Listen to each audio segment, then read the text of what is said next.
ny tena fiainan-draMalagasy. Efa tena miroborobo tokoa eto Madagasikara ny tontolon'ny informatique ary anisan'ny seharan'ireo tanora malagasy maro izany.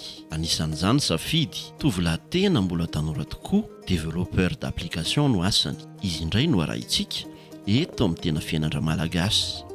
Safidy ery mampianana ny anarako dia mbola tsy manambady aho efa misy ofofofony dia eto Andora amin'ny Fotsy-Tananarivo. Développeur d'application no asa ataoko. Zavatra tena tiako ny resaka développeur hoy Safidy. Ary vao afaka baky za dia nanapa-kevitra ny hiditra tanteraka ao anatin'izany. An'le izy aloha voalohany tiako le izy moa nanomboka afaka baka zany vao tena décidé hoe hanao développeur moa ny teknôlôjika hoe nanomboka nandroso dia zay nahaliana anahy tamin'le izy. Ny influence aloha nisy ny akama moa nefa nanomboka nalaza koa le izy tamin'izay. Tahaka ny asa rehetra dia mandreraka tokoa ny asana développeur ary ny saina amin'ny tena miasa mafy ao anatin'izany. Voalohany indrindra aloha dia na ny saina mihitsy no tsy hoe rera-tsaina ohatr'izany fa saina ny tena miasa amin'le izy. Izaka manenjika deadline hoe feim-potoana tokony hanenjana an'le asa angamba ny tena hitako hoe sarotsarotra arakaraka misy tena misy pression. Tena miaro tory mihitsy izay resaka deadline sy resaka sprint enjehana izay dia raha tokony hiaro tory zany hoe tsy voahenjely izy dia tena miaro tory. Mila mianatra matematika sy resaka programmation io Safidy raha te hanao ity asa ity. Ary anisan'ny mahay ity asa ity ny malagasy. Eny, tena misy mihitsy. 3 taona zao zany nianatra namita licence dia amin'izao aloha sady manao master. Mila mahay tamin'ny anatra zao mila tena misy korina matematika mihitsy. Korina matematika dia resaka programmation sy resaka code.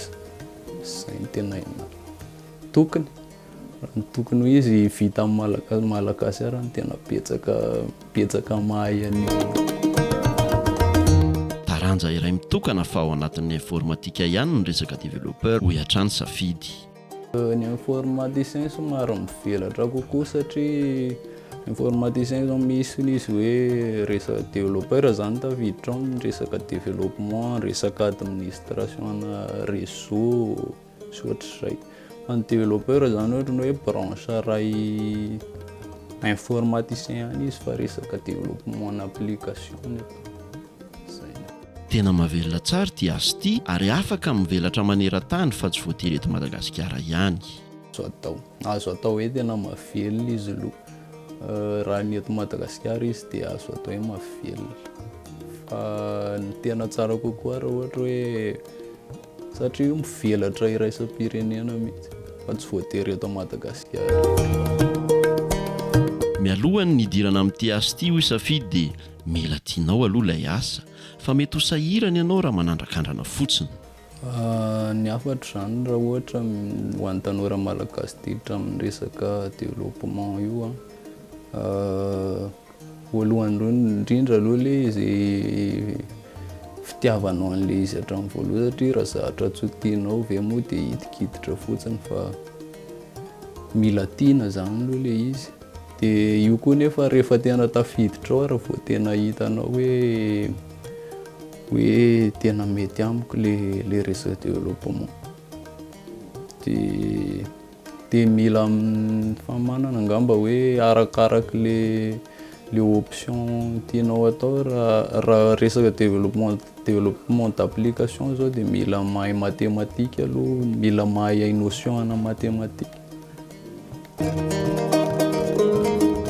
Ny tena fiainan-draMalagasy.